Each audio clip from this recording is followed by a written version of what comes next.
जय हिंद, जय मीम, जय भीम। ऑल इंडिया मजलिस-ए-इत्तेहादुल मुस्लिमीन जिंदाबाद, हिंदुस्तान जिंदाबाद। दोस्तों, आज आपके बीच ऑल इंडिया मजलिस-ए-इत्तेहादुल मुस्लिमीन गाजियाबाद के ज़िला अध्यक्ष बड़े भाई डॉक्टर मेहताब अली साहब लाइव हैं, आप देख रहे हैं। जो जब से इन्हें जिम्मेदारी मिली, अपनी जिम्मेदारी का पूर्ण रूप से निर्वाह करने का 100% प्रयास कर रहे हैं। उसी क्रम में आज हम लोग देहात क्षेत्र में निकले हुए हैं अपनी पार्टी को मजबूत करने के लिए। उसके साथ साथ मैं आपका सेवक पंडित मनमोहन झा गामा, पूर्व प्रत्याशी साहिबाबाद विधानसभा। सबसे पहले तो रमजान के दूसरे दिन, दूसरे रोज़ा की बहुत बहुत मुबारकबाद मैं आपको देता हूं, और अपने हिंदू भाइयों को नवरात्रि के तीसरे दिन माँ चंद्रघंटा देवी की आराधना की बहुत बहुत शुभकामनाएं और बधाई। अब देखो दोस्त, आज कुदरत भी हम हिंदू और मुसलमान को एक साथ त्योहार मनाने का कितना सुनहरा अवसर दिया। ऊपर वाला भी नहीं चाहता कि हम और आप अलग रहें, लेकिन ये मजहब के ठेकेदार जो सिर्फ राजनीतिक रोटियां सेकने के लिए हमें और आपको आपस में लड़ाने का काम कर रही है। उसी क्रम में मैं सबसे पहले बात करूंगा ककरौली की, जो राजस्थान में है। राजस्थान में जिस तरीके के घटने को अंजाम देने का काम किया गया, काफी निंदनीय है। कांग्रेस सरकार से मैं मांग करूंगा कि जो भी व्यक्ति इस घटना में दोषी पाया जाए, चाहे वो पुलिस प्रशासन हो या वो आरएसएस और भाजपा के लोग हों, उन पे सख्त से सख्त कार्रवाई करने का काम करें आप। क्योंकि कुछ वीडियो वायरल हो रहा है वहां पे। उस वीडियो में क्या है वायरल? एक सॉन्ग आ रहा है, एक गाना आ रहा है, जिस गाने में यह गाया जा रहा है, जबकि हम जानते हैं कि रमजान का महीना है, इबादत का दिन है, और हमारा भी हिंदू नववर्ष था। हम लोग भी उत्साह के साथ अपने नववर्ष को मनाए, लेकिन इसका मतलब यह नहीं है कि हम सामने वाले को पीड़ित करें, उनको तकलीफ दें। उस गाने में क्या था कि अब तो टोपी वाला भी जय श्री राम बोलेगा। किसकी गलती है ये? क्यों इस तरीके का गाना बजाया गया? उकसाते भी हो आप, कत्ल भी आप करते हो, मरहम भी आप लगाते हो, और हंगामा भी आप करते हो। कहां तक जायज है?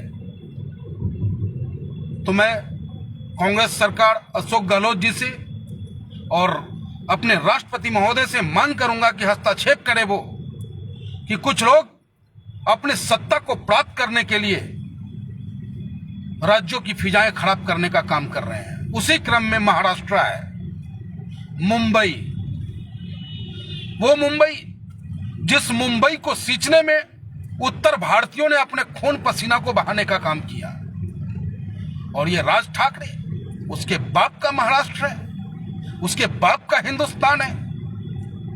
कभी तो वो बिहारी को भगाने का काम करता है वहां से, कभी कहता है उत्तर भारतीय नहीं रहेगा यहां। अरे जिस दिन उत्तर भारतीय और बिहारी महाराष्ट्र को खाली कर देगा, तुम्हें रोटी पे भी नमक मुसैर नहीं होगा। तुम्हारा जवानी चलता है, क्यों जहर उगलते हो तुम? आज रमजान के पाक महीने में क्या ड्रामा तुम कर रहे हो?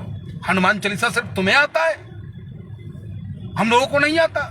अरे का चुप साधी रही बलवाना, पवन तनय बल पवन समाना। तुमसे ज्यादा हम भगवान की पूजा करने वालों में से हैं। लेकिन ये क्या मतलब है तुम्हारा कि तुम मस्जिद के पास जाकर जब अजान हो रहा हो, नमाज पढ़ रहे हो लोग, तो तुम वहां जाकर के माइक बजाओगे, गुंडागर्दी करोगे तुम? ये तुम्हारी गुंडागर्दी नहीं चलेगी। और ऑल इंडिया मजलिस-ए-इत्तेहादुल मुस्लिमीन का एक एक कार्यकर्ता जो हिंदुस्तान से प्यार करता है, वो तुम्हारे खिलाफ खड़ा मिलेगा। हिंदुस्तान की खूबसूरती क्या है यार? हिंदुस्तान की खूबसूरती है कि मंदिर से घंटा बजे, मस्जिद से हो अजान, तब जाके लगता है मेरा खूबसूरत हिंदुस्तान। लेकिन तुम चुनाव चंद शक्ति प्राप्त करने के लिए, कि तुम्हें भाजपा वाले अपने गोद में बैठा लेंगे, तुम उसके साथ समर्थन करके तुम चुनाव लड़ोगे। एमसीडी का चुनाव तुम जीतने के लिए पूरे महाराष्ट्र को जलाने का प्रयास कर रहे हो। यह बिल्कुल बर्दाश्त नहीं किया जाएगा। राज ठाकरे, होश में आ जाओ। मजलिस इत्तेहादुल मुस्लिमीन का एक एक कार्यकर्ता, उनके जिनके दिल में हिंदुस्तान धड़कता है, जो वाकई जिनके पूर्वजों ने देश की आजादी के लिए कुर्बानी दी है, वो इस देश में दाग नहीं लगने देगा। तुम जैसों का मनसा पूरा नहीं होने देगा। जो मनसा पार्टी जो बना रखी है, वो मनसा पार्टी जो तुम्हारे मन में जो गुब्बार फूट रहा है, वो गुब्बार पूरा नहीं होने देगा।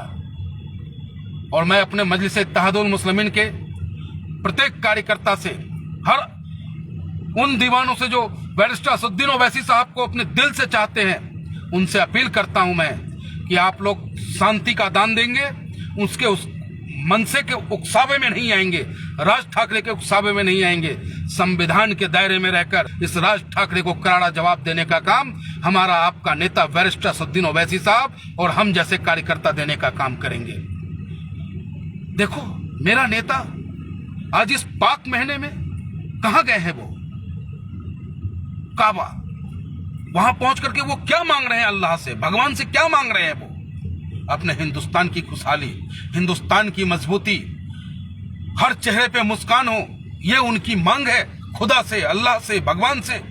और तुम हनुमान चालीसा पढ़ करके सामने वाले को डराने और धमकाने का प्रयास करते हो। हनुमान चालीसा और राम चालीसा यह डराने का नहीं होता है, यह प्यार और सद्भाव का होता है। रमजान का महीना त्याग का महीना है। रमजान का महीना बड़ा ही पवित्र महीना है।